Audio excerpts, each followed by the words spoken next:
Yesterday, we gave you the NHL comparisons for the top 7 defensemen expected to be drafted in this June's NHL Draft at the Sphere in Las Vegas.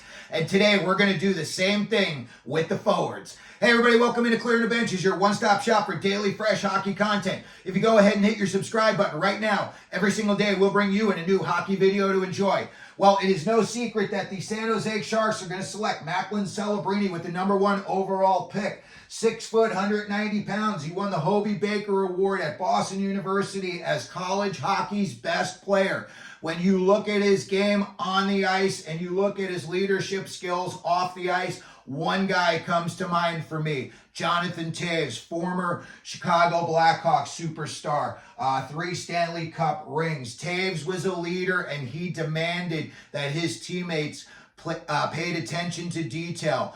He was the first guy that would step up in the middle of the room, in the locker room, and tell the team what they needed to hear when they needed to hear it. From everything that I've heard from his coaches, players that play on his team with him, guys that have played against him, they all say Macklin Celebrini is the same type of player. So the San Jose Sharks may be getting their future captain when they make the Celebrini selection.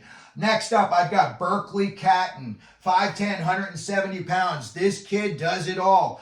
First guy that comes to mind when I look at this kid is Marchand.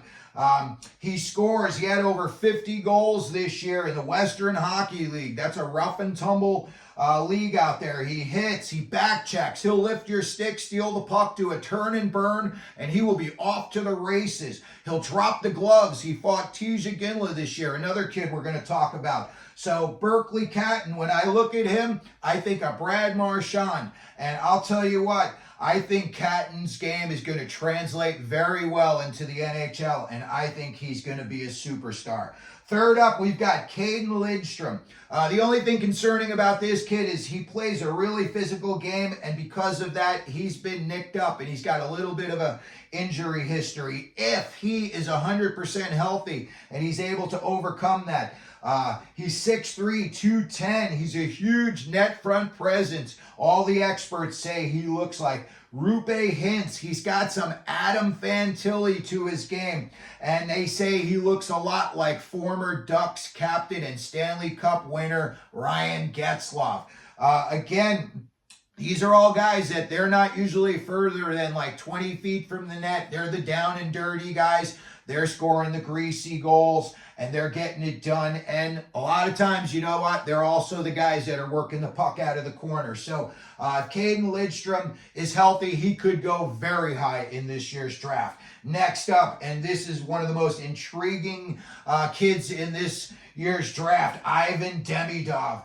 People are saying he is a smaller version of former NHL superstar Alexei Kovalev. If you don't know who Kovalev is, or you know what he was like when he played in the NHL, this guy had a magnet on his stick. Go back and look at some YouTube videos at Alexei Kovalev. You know what? He's very much like Kucherov is in today's game. They're not the burners. They don't have that blazing speed. They're more methodical. But where it looks like this guy's going kind of slow, it should be easy for somebody to defend against him, get a stick on him, a body on him, take the puck off his stick. It usually did not work out that way. And from everything I've heard, Ivan Demidov has got a magnet on his stick. They said he needs to shoot a little bit more. He's 5'11", 170 pounds. I figure he's probably going to have to put 10, 12, 15 pounds on. The problem that lies here where he may drop in this year's draft is that he's got flaws in his defensive game. A lot of people say the same thing about his game that they say about Cole Eisermann's game. They say when he doesn't have the puck, he's maybe not the most engaged guy, and he may float a little bit. So everything else indicates, though, that this kid, you know, if he finds his game and he finds his confidence in the NHL, Demidov could be, you know, if not Kucherov light in the future. Next up, we have got Konsta Helenius, and this guy is very, very intriguing. He's a do-it-all guy. You can put him out in any situation, and he's going to be the lead guy on the ice in that situation. Power play, killing a penalty, 5-on-5, 4-on-4. Whatever you need to like score a goal late in the game, you're throwing him over the boards. You're up by 1 late in the game and you need to defend against a goal, you're throwing him over the boards. Konsta Helenius, he's another guy, could be a captain in the NHL real soon. 5'11", 180. Comparisons to current players, Sebastion Aho. They say he shoots the puck like Cole Caulfield and Austin Matthews. They say that there is a lot of Brayden Point to his game as well. He can be sandpaper and gritty. He can be a little bit nasty. So Konsta Helenius, his game should definitely translate very well into the NHL.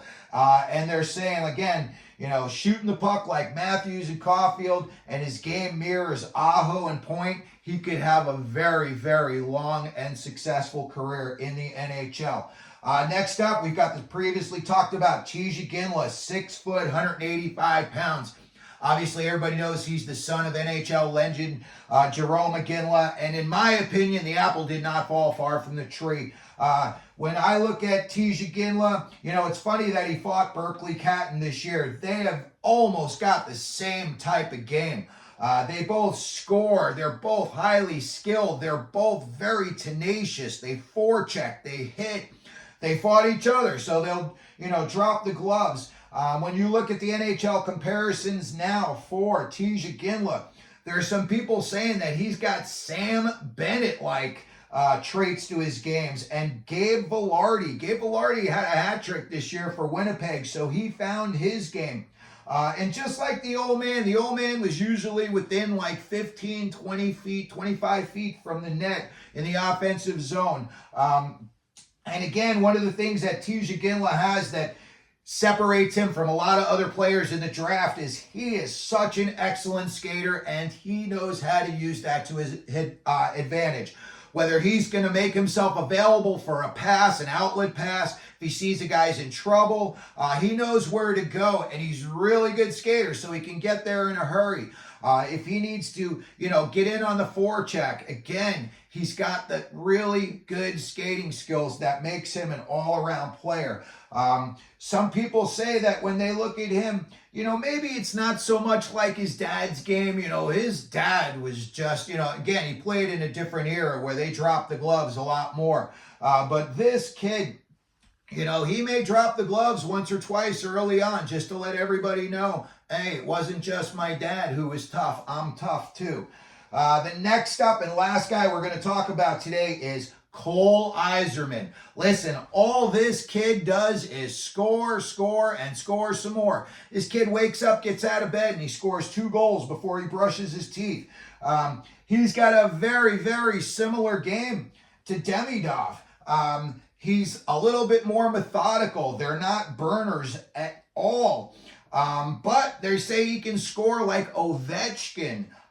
He's young. These kids are all like 17 years old. They got 5, 6, 7, 8 years to grow into their game, and then you're only 25 years old, and now you're really finding your stride.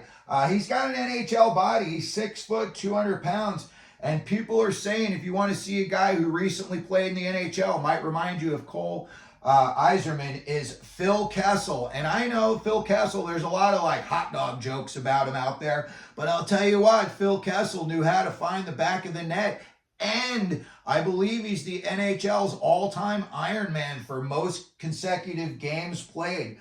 So if Cole Eisermann is able to become, 3/4 of what Phil Kessel was, he'll turn out to be an excellent NHLer. So that's going to take a look at today. The top 7 forwards I think are going to go in this year's NHL draft and their NHL comparisons. Let me know down in the comment section what you think. Maybe one of these guys reminds you of somebody else who's playing in the NHL right now. If you could, please hit your like button, hit the subscribe button, and as we always do here at Clearing the Benches, let them know you're out there.